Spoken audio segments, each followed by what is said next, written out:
When this story first came out, it was such a polarizing story, and it instantly got picked up by mainstream media because we've never really seen anything like this before, especially on a live stream. A pastor delivering a sermon, 3 armed men walk in, rob him of $1 million worth of jewelry. I mean, it's literally like this was from like a Hollywood script or something. Like, how could this be real? And that's naturally what a lot of us thought. A lot of us thought that this was staged, that this was a setup, that this was like an insurance scheme or fraud. Our minds could not possibly believe that this was real. And I'll be honest with you, I was one of those people who was thinking like, yo, I don't know about this story. It seems a little bit fishy. But you know what's so crazy? We live in a world now with the transfer of information being so rapid through social media. A lot of us can't even have an opinion anymore without getting sued. Because the moment we say something that another person doesn't like, that's the moment where we could be held liable for that in the court of law. And this is exactly what's happening with Bishop Whitehead. He's heard all of the allegations against him, saying that this was a setup, this was a fraud, that he's a scammer. And he's suing all of y'all who said that. And I got to be careful with what I say because I'm not trying to get sued. Because look, I ain't got it. If you coming for me, I ain't got it. But check this out. He's suing media outlets. He's suing radio stations. He's even suing YouTubers. He's suing YouTubers who made stories alleging that this was a setup or a fraud. And even to take it a step further, he's suing his local radio station for $50 million because the radio station is alleging that he is simply a drug dealer disguised as a pastor who is laundering money through the church. I'm telling y'all, if this does this not sound like a movie, like straight out of like a script of like a TV show or something like that? It just sounds just insane. But once again, these are all allegations, but it's just crazy. But one thing that I've consistently just not understood about this whole story is, yes, Bishop Lamar Whitehead in that situation, he was a victim because at the end of the day, we don't know if it was real or if it was false. So yes, he was a victim, but if he would have never had $1 million worth of jewelry on him in the first place, he probably would have never been a target for this. Assuming that this is what it appears to be, an actual, robbery, he would have never been a target for this. And it's like, as a pastor, why, number one, do we have all of this jewelry in the first place? Excessive amounts of jewelry. I'm not saying it's bad to have nice things. I'm not saying it's bad to have jewelry. But do you need $1 million plus worth of jewelry? And then do you also need to be wearing it in church? But like I said, I can't say too much because he might watch this and sue me too. So let me show you. This was just yesterday. He posted this video on his Instagram story, or not story, but on his Instagram live. Imagine how you really felt, right? To really think and say, yo, this dude pulled a stunt, right? A stunt. Imagine how you really felt that a preacher, a pastor, pulled this stunt, right? And I know that had to hurt you, and I know that had to make you angry, right? I know that had to make you angry. I'm just talking about the mindset of believing that this was a stunt, right? Like, so I get it, man. Now imagine how you felt and the things you felt about me. I had to live through that. And this is millions of people, not hundreds of people, not hundreds of thousands of people, millions of people. Millions of people felt this way about me. And then you had the YouTubers and the bloggers and the radio disc jockeys. And you had all these people that was jumping and felt the same way you felt, and a lot of people And a lot of people, and brother, you already said sorry. He says, I'm so sorry. And brother, you don't have to go into it because I forgive you and I understand, but that's where my pain came from. That's where my pain came from. My pain came from, people thinking this way. How in the world can I set my church up? Why would I put my family in that position? Why would I put my church family in a position? What, for publicity? Publicity? Are you kidding me? So once again, we still have thousands and thousands and thousands and thousands of dollars worth of jewelry on. Even in this video where you're saying that you forgive these people. And, I skipped around in this video because it's a pretty long video. So I'm just skipping around to the parts that are relevant to this conversation. But he had mentioned, why are we turning, victims into villains?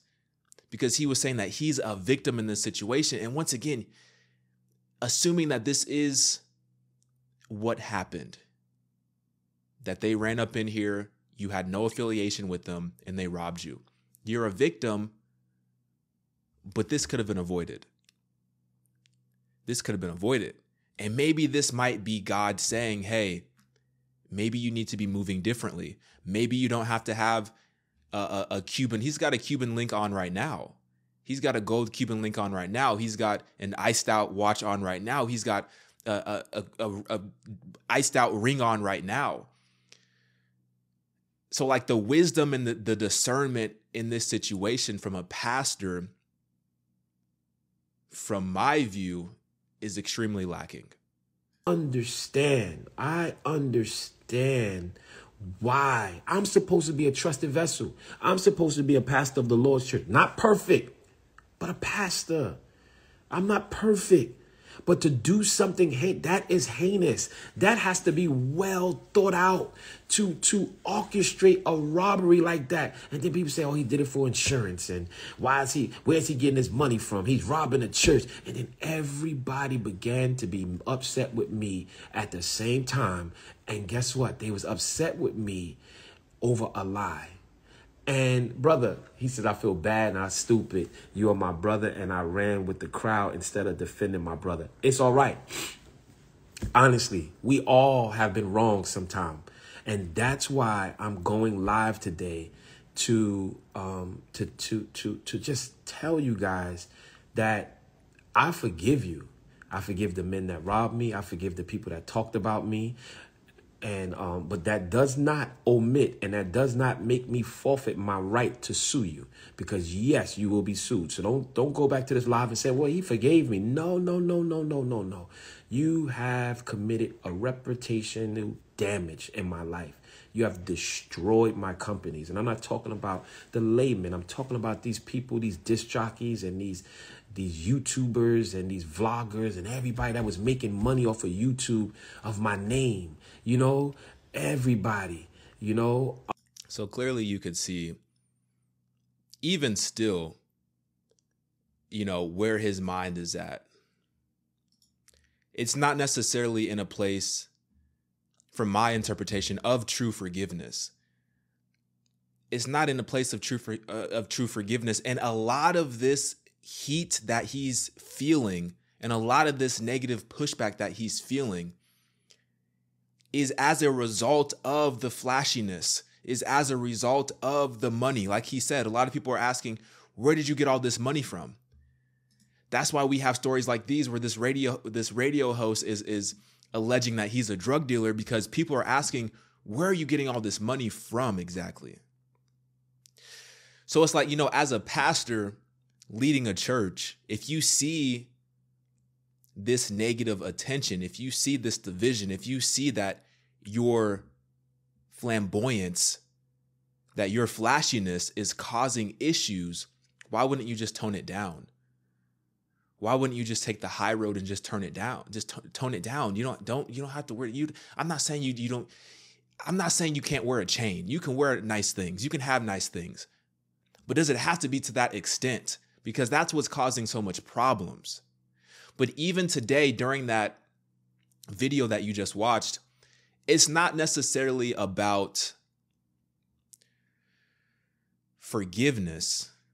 it all goes back to the business. You've caused damage in my business. And I understand that churches and ministries, they are business entities. They need revenue, they need money, they need funds in order to operate effectively. But that shouldn't be priority over the true calling, which is bringing people closer to Jesus, getting them saved, ensuring that they have a relationship with Jesus so that they can go to heaven. It doesn't seem like that's the priority in this whole situation. And to be honest, this situation could have been done and over with a very long time ago. But you know what's interesting?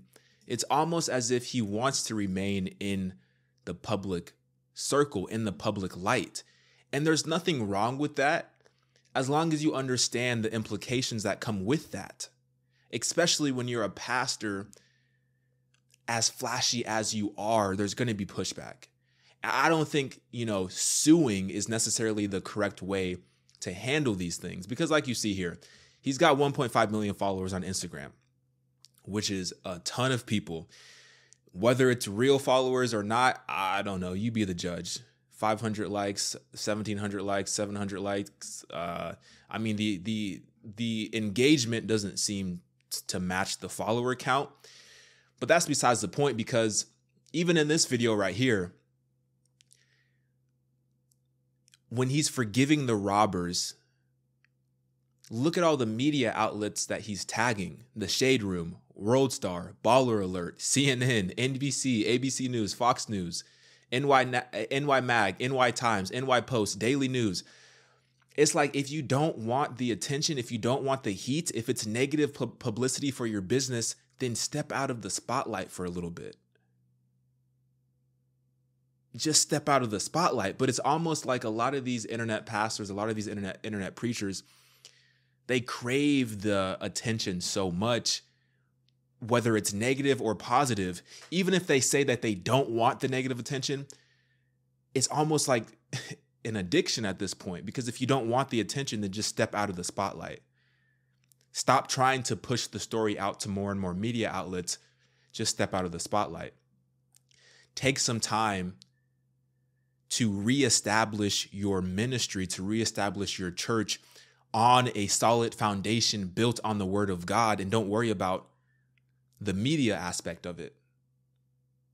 Don't worry about if you truly forgive somebody, you don't have to sue them, because you understand that vengeance is the Lord's, that he will work it out, that we're all going to have to give a personal account to God on Judgment Day for what we did here on this earth. So you don't have to take any more action.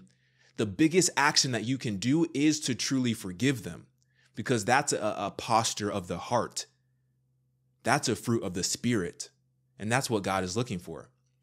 But even when we look at 1 Corinthians 6, it says avoiding lawsuits with Christians, because a lot of these people that he's probably going to, put lawsuits against are people within, Christian influence, Christian YouTubers, Christian media outlets. And even in 1 Corinthians, it says verse 4. So 1 Corinthians 6, verse 4, if you have legal disputes about such matters, why go to outside judges who are not respected by the church? I am saying this to shame you. Isn't there anyone in all the church who is wise enough to decide these issues? But instead, one believer sues another right in front of unbelievers.